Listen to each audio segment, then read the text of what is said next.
Eagle cyber security IG Ravikrishna comments. అశ్లీల వెబ్సైట్లకు వీడియోలు సరఫరా చేస్తున్న ముఠాను అరెస్ట్ చేశాం. వీడియోలతో పాటు లైవ్ షోని వెబ్సైట్లకు ఇస్తున్నారు. క్రిప్టో కరెన్సీ ద్వారా చెల్లింపులు చేస్తున్నారు. గుంతకల్కు చెందిన లూయిస్ కాల్ సెంటర్ నడుపుతూ అక్కడ పనిచేస్తున్న వారితో బలవంతంగా అశ్లీల వీడియోలు చిత్రీకరిస్తున్నారు. ఈ వీడియోలను నిషేధిత అశ్లీల వెబ్సైట్స్ కి విక్రయిస్తున్నాడు.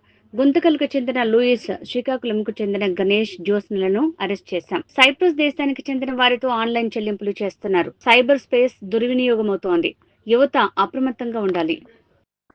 సో ఇంకొకటి ఏంటంటే అందరికీ ఒక విజ్ఞప్తి ఏంటంటే, ఇంకా ఇప్పుడు సైబర్ స్పేస్ అనేది చాలా కలుషితం అవుతుంది.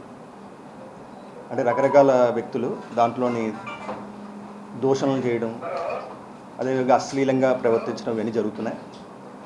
సో యువత అంతా కూడా కొంచెం అప్రమత్తంగా ఉండాలి. సైబర్ స్పేస్లో మేము చాలా కేసులు నమోదు చేస్తున్నాం. అందరూ తెలుసుకోవాల్సిన విషయం ఏంటంటే, ఇంకా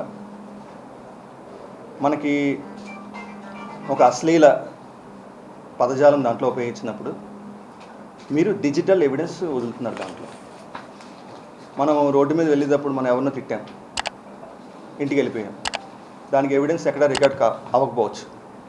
కానీ డిజిటల్ కంటెంట్లో ఎవిడెన్స్ అంతా కూడా రికార్డ్ అయిపోతుంది. మీరు 10 సంవత్సరాల తర్వాత అయినా 50 సంవత్సరాల తర్వాత మీ ఎవిడెన్స్ అలాగే ఉంటుంది.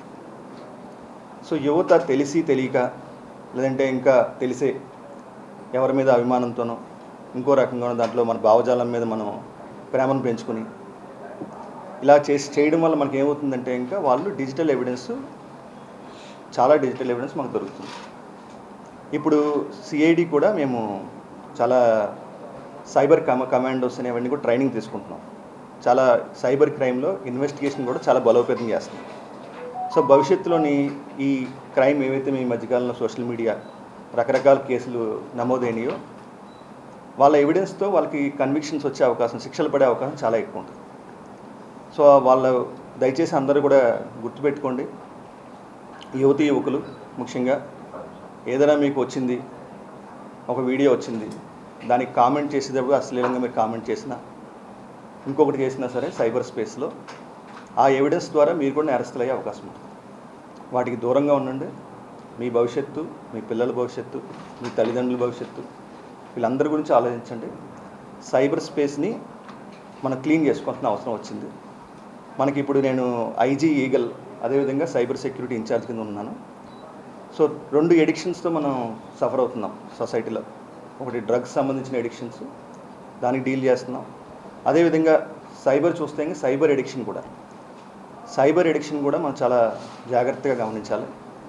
ఎక్కువ మంది మనం చూస్తుంటే ఇంకా ఎక్కువ గంటలు యువత కూడా దాంట్లోనే ఉంటున్నారు.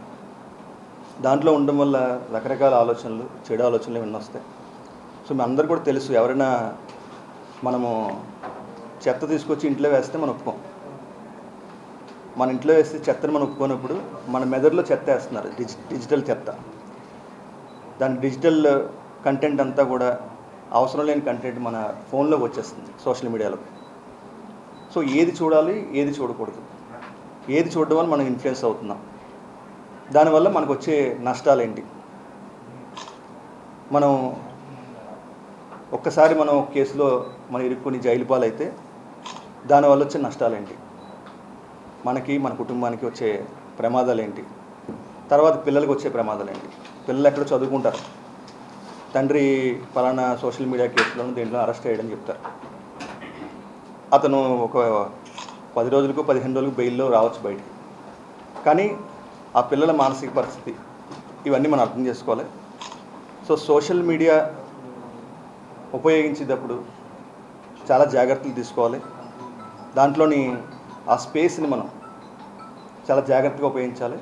పొరపాటును కూడా మీరు అశ్లీల పదజాలం కానీ, ఒకళ్ళు దూషించడం కానీ, ఒక కుటుంబ సభ్యులు కానీ, ఇంకోళ్ళు కానీ, ఎవరైనా కావచ్చు అది. సో చేయడం కానీ చేయకూడదని మేము ప్రత్యేకంగా విజ్ఞప్తి చేస్తున్నాం. అదేవిధంగా అటువంటి నేరాలు జరిగినప్పుడు దయచేసి 1930కి సమాచారం ఇవ్వాలి. అదేవిధంగా మీ అందరికీ తెలుసు, గత కొంతకాలంగా మనకి డిజిటల్ అరెస్ట్ అని ఇటువంటివి కూడా జరుగుతున్నాయి.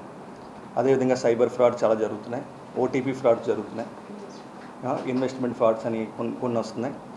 సో ఇవన్నీ కూడా ఎక్కడైనా సరే మీకు ఎటువంటి వాటిల్లో సైబర్ క్రైమ్లో కానీ మీరు బాధితులైతే ఇంకా 1930కి దయచేసి ఫోన్ చేయండి. ఫోన్ చేసి సమాచారం ఇవ్వండి. మీకు వెంటనే మనం I4C కాల్ సెంటర్ ద్వారా రెస్పాండ్ అయ్యి మీకు న్యాయం చేయడానికి మా టీమ్స్ మీకు సిద్ధంగా ఉన్నాయి. Thank you.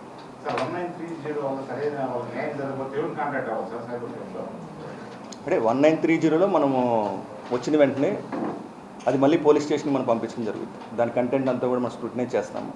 చేసిన తర్వాత జరుగుద్ది. సో మీరు 1930 మీకు సంప్రదించండి. ఎక్కడైనా ఎవరైనా సరే అటువంటి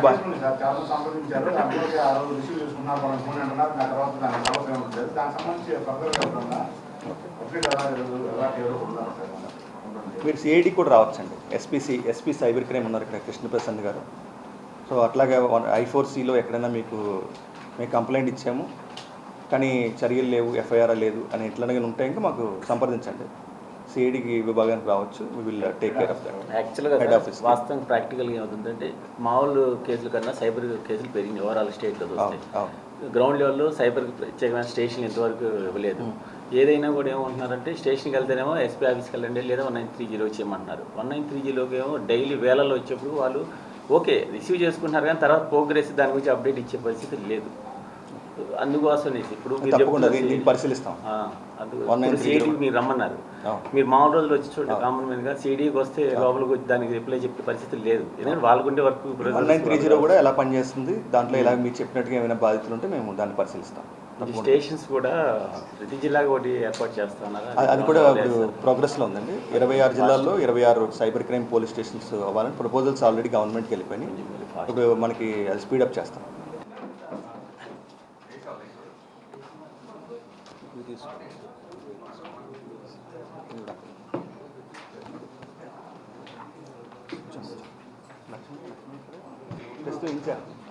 cyber security eagle and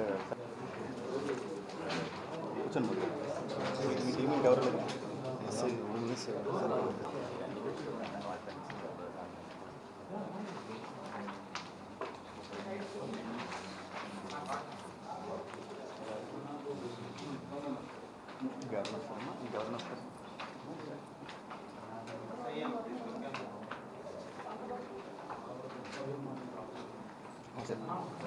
so నేను రిమైండ్ చేయాల్సి వచ్చింది. వీళ్ళు బెంగళూరు నుంచి ఈరోజు నైట్ తీసుకొచ్చారు.